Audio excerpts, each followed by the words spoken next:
Syria में अस्टीटे आदि अनेक नाम रूपों से शक्ति रूपा वरदायिनी नारी को ही पूजा जाता है।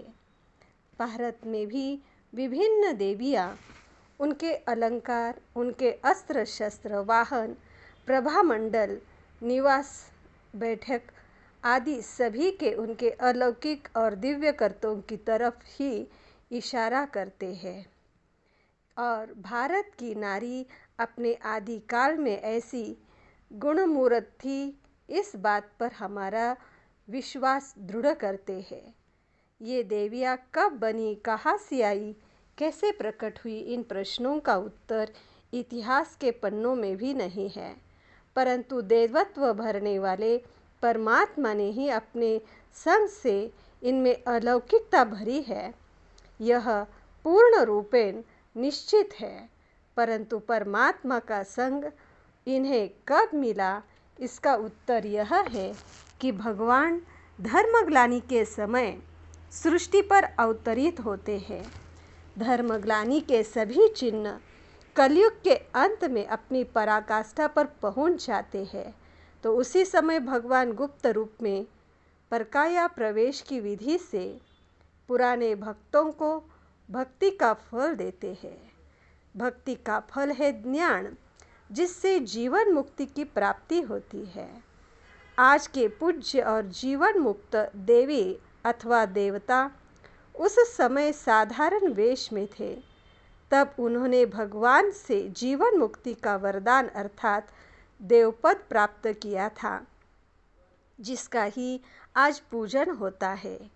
काल चक्र के घूमते घूमते आज वही समय फिर आ पहुंचा है। भगवान भक्ति का फल देने के लिए अवतरित हो चुके हैं। उनको पहचानने वालों और उन पर कुर्बान होने वालों में यूँ तो समाज में हर वर्ग का प्रतिनिधि अवश्य है, परंतु ज़्यादा संख्या माताओं की है। भगवान ने सृष्टि परिवर्तन के कार्य में तन, मन, धन, समय, श्वास, संकल्पों की कुर्बानी देने वाली ऐसी महान माताओं की गौरव गाथाएं इस वंदे मातरम पुस्तक में संकलित है। तो गायन है कि बड़े बड़े साधु, संत, तपस्वी, सन्यासी भी यह कामना करते हैं कि जब भगवान के धरती पर आने का समय हो, तब वे पुरुष चोले के बजाय नारी चोले में प्रभु मिलन का अतीन्द्रिय आनंद प्राप्त करें, क्योंकि नारी चोले में आत्मा में अपवादों को छोड़कर भाव, श्रद्धा, समर्पण और त्याग चरम तक पहुंचकर प्रभु को सहज ही रिझा लेते हैं। भगवान गरीब निवाज है। कलयुग के अंत में अधिकतर माताएं गरीब ही होती है, क्योंकि पुरुष प्रधान समाज में समान अधिकार के कानून होने पर भी भौतिक संपत्ति पर जो पिता, पति, पुत्रों आदि का ही अधिकार होता है। इस कारण से अमीर घर की माताएं भी गरीब ही होती है। उन्हें धन दौलत का नशा नहीं होता, इसलिए ईश्वरीय प्रेम का नशा जल्दी चढ़ जाता है। उनकी इस खूबी के कारण गरीब निवाज की नज़र इन्हीं पर पहले पहले पड़ती है और इन्हीं को निहाल करती है। आध्यात्मिक प्रगति के लिए शारीरिक बल के बजाय मानसिक बल अर्थात गुणों का बल वांछनीय है। इस कारण भी माताएं बाजी मार लेती है। वे सहनशीलता, धैर्य, संतोष आदि गुणों की तो मानो मूर्त होती है। घर छोड़ना है, इस स्मृति के कारण कन्या रूप में वे उपराम और अनासक्त होती है। वधू के रूप में पति की हर आज्ञा के प्रति समर्पण भाव धारण करती है और माता के रूप में अपना सर्वस्व त्याग कर भी संतान की सुख समृद्धि के लिए प्रयासरत रहती है। उनकी यही उदात्त भावनाएं ईश्वरीय कार्य में भी उन्हें बढ़ चढ़कर भाग लेने के लिए प्रेरित करती है। भगवान किसी का रखता नहीं है, एक का पदम गुना फल दे देता है। अपने अलौकिक सहयोग के फलस्वरूप कालांतर में ये माताएं बहनें ही काल पर विजय पाने वाली काली, दुर्गुणों पर विजय पाने वाली दुर्गा, तीसरा नेत्र प्रदान करने वाली त्रिनेत्री, चिंता हरने वाली चिंतापूर्णी आदि आदि देवियों के रूप में पूजी जाती है।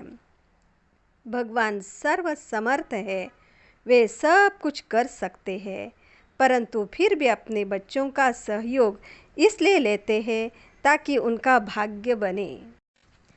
तभी तो भगवान का चित्रण गोप गोपियों के बिना पूर्ण नहीं होता।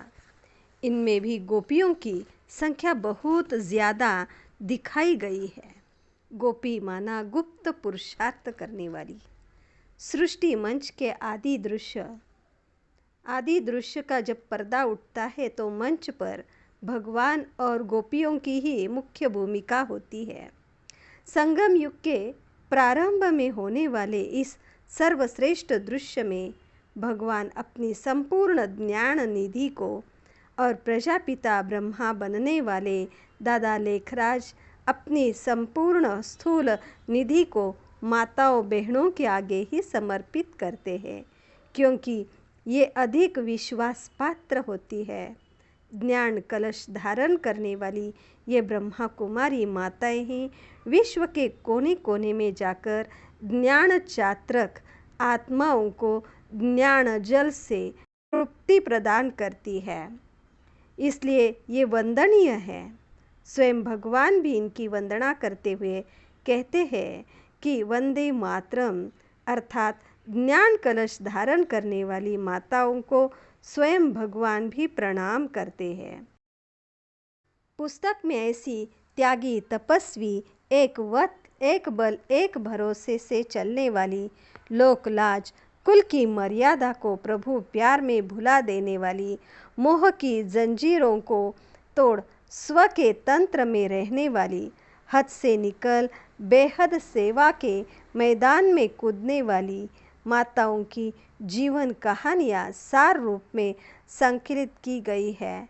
बाधाओं को पार करके जिस प्रकार नदी सागर में समा जाती है, उसी प्रकार जीवन की बाधाओं को पार कर शिव सागर से मिलन मनाने वाली इन माताओं की जीवन गाथाओं से प्रेरणाएं प्राप्त कर आप सभी भी आगे बढ़े, संपूर्णता की मंजिल आने तक तीव्र गति से आगे बढ़ते रहे। यही मेरी शुभकामनाएं हैं। दादी प्रकाश मणि जी के यह शब्द है।